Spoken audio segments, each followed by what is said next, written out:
Storage has many roles in the energy systems. It allows electrification of transport. It can increase energy access off-grid and in mini-grids a lot. It can improve energy system resource use efficiency. It helps integrate higher levels of variable renewable resources, and I will develop this a little bit. Maximize self-consumption in the framework of distributed generation. And of course, support greater production of energy where it is consumed.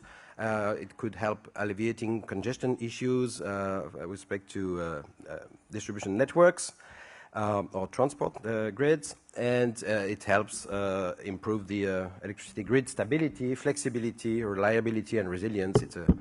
It helps improving the quality of the power on grid and, of course, off grid.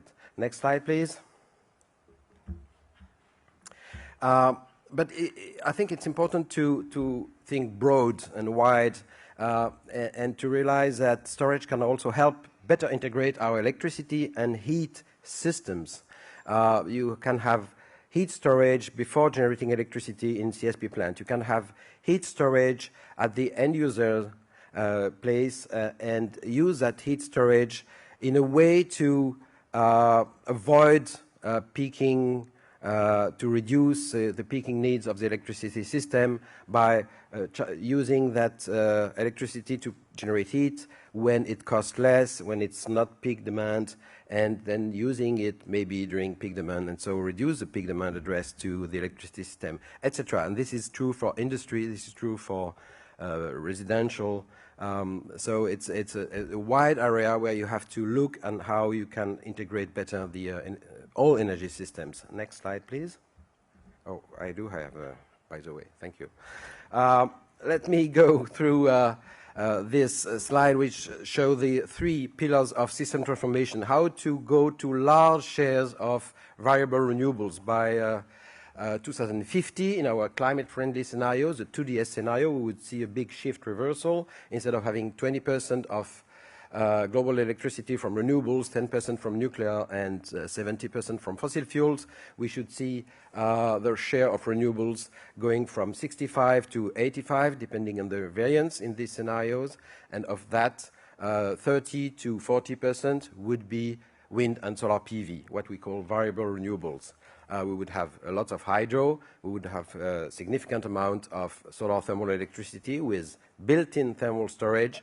We would have some bioenergy and geothermal, but again, 30 to 40% of electricity from variable renewables. So how do we best integrate them? The first thing is to develop these variable renewables in the best possible way, in the system-friendly way. And that means, for example, using the new generation of wind turbine that have lower specific ratings and very long full load hours and have a much more even output during the entire year. That means also adopting the right mix of wind and solar depending on the region where you are, the resource, but also the shape of the demand, etc. So system-friendly variable renewable energy deployment is the first thing. The second thing is to better use what you have. That means improving the prediction, reducing the uncertainty in the output with the meteorological services, and of course making the markets more active with shorter gate closure times, etc. But as you're increasing the share of variable renewables in your mix, you need to transform your system and make them much more flexible. And for that, you have 4 different tools. One is grid development, strengthening, and interconnection. The wider the area, the better the situation will be to share the resource, to share also the flexible resources, the variable resource, and to cancel out the demand more or less. The second is thermal or hydropower plants, which are flexible in generation. The third is demand-side management and give incentives for people to adjust their behavior as much as possible to benefit from the times where you have a lot of cheap electricity from renewables and to avoid spending too much electricity at the times where you have no sun, no wind. And the fourth dimension is storage. Let me give the example of Europe. If you have wind and solar, you have good use of storage for on a hourly, daily, or even weekly basis for both wind in winter and sunshine and solar electricity in summer. So you can move the electricity from midday to the evening peaks if you have some storage. Now, if you want to move the sunshine, the electricity from the sun from summer to winter, that's a complete different story because it's very tough to develop interseasonal storage. It's very difficult to make it cost effective. So the interseasonal imbalances could better be addressed through the right renewable energy portfolio plus some balancing plants. And in this example of Europe, you see that the right portfolio is about 3/4 of wind and 1/4 only of solar. Why? Because you have more wind in winter, more solar in summer, but the bulk of the demand in Europe is in winter, of course. I think it's more or less the same in South Africa. You have the bulk of the demand in winter with a peak after sunset. So you can use storage to solve the peak with the daily resources, but not with the interseasonal changes. You have to find the right mix and develop other tools maybe. Now, in power grids, you have many different roles for storage systems because you have many different functions with small amounts, very short times for storage, voltage and frequency control, etc., with arbitrage, daily arbitrage, and then interseasonal storage is theoretically possible with hydrogen and methanation of that hydrogen, but the economics are odd, to say the least. This corresponds to a great variety of technologies in which, of course, you have the battery technologies, but you have many others, and I will develop this right now. If you look at the truth about energy storage, the truth is that 99% today is pumped hydro storage, and only 1% is battery storage on grid. And it's important to realize this before making lots of expectations on the future of battery storage. It's first important to realize that. And also that pumped storage hydropower basically provide all the services you expect from storage: arbitrage, weekly storage, black start capability. It helps flexing the power with variable renewables, as it initially did with nuclear power plants, because it was built to accompany the growth of nuclear power plants in Japan, in Europe, in the US. That's the story. And you have some evolution of the technologies where some pumped storage hydropower plants play a big role in voltage and frequency control with ternary units, etc., etc. I will not develop all the technology. It's important to see also that we have now thermal storage in CSP plants. So it's not exactly storage in the same sense. You take electricity from the grid and you give it back to the grid at some point. No, you just store the heat and then you generate electricity when you need it. But it's interesting to see the size of it. It's 1,500 megawatt nowadays and growing. So it's not yet as big as the pumped hydro storage, but it's already bigger than all electric batteries on the grid. Okay, now you may object, but this is not truly storage. So if you look at this, why don't you look at reservoir hydropower? And in fact, yes, I intended to put reservoir hydropower on the slide, but I had not enough room for that. I'm sorry, because it's about 500 gigawatt, so I couldn't put it in the same slide. Next, storage in CSP plants can play different roles, and it's important to well understand these roles. You can associate things in different manners. You can have, for the same solar field, you can have a medium-sized storage and just shift the energy, for example, instead of having it from 9 to 19, when the sun shines, you generate electricity from noon to midnight.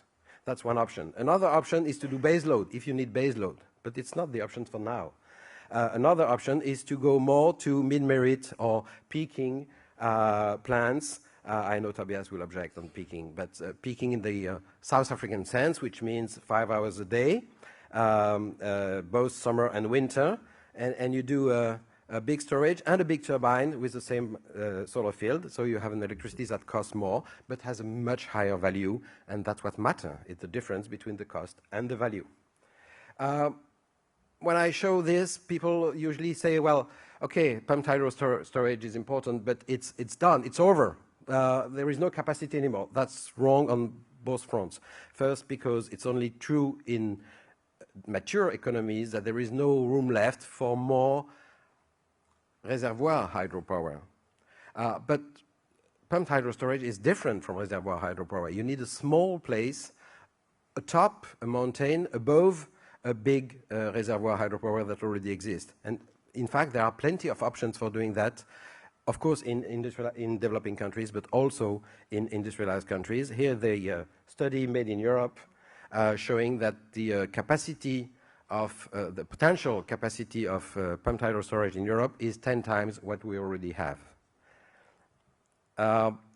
And even in places which are quite dry, you can find pumped hydro storage project. Here is a project that is in the north of Chile, the driest place on Earth, where you would not have expected the pumped hydro storage project, but it is thanks to the idea of having seawater pumped hydro project. And this combination of 600 megawatt PV and 300 megawatt seawater pump storage is a big competitor for CSP. And okay, let's go now to the truth about energy storage, the battery. We see a trend of reducing costs that is impressive. And we may end up, we're not there yet, with a breakthrough that will certainly multiply the benefits. It's important to keep in mind that by 2020, by 2030, the true needs for additional storage in a large continental electric system is very limited. And all studies confirm that you can integrate large amounts of variable renewable without adding much to the existing storage capabilities. That's important. Now, when you go to 2050 or 2000 or beyond 2050, then it becomes different. After 2030, the need for additional storage starts to appear in most regions, and here you see China, India, United States, European Union. What exists, it's a green bar, and what should exist in the 2DS scenario, it's the light green bar. And you see that, yes, it's particularly in China and India, because the systems are quite rigid now, you will need significantly more storage than we have today. Now, if, of course, we have this breakthrough in the coming years, we have a cheap storage battery, this will, of course, demultiply the possibility to integrate large shares of variable renewables, and this will help, no doubt. Let me sum up. I think it's more than time. Storage already supports energy decarbonization in end-use sectors and in power generation. Most electricity storage technologies are still too expensive to play a large role in power grids, at least for now and the few years to come. After that, we'll see. But additional research and development is still needed to reduce costs. Affordable interseasonal storage is a long shot. It may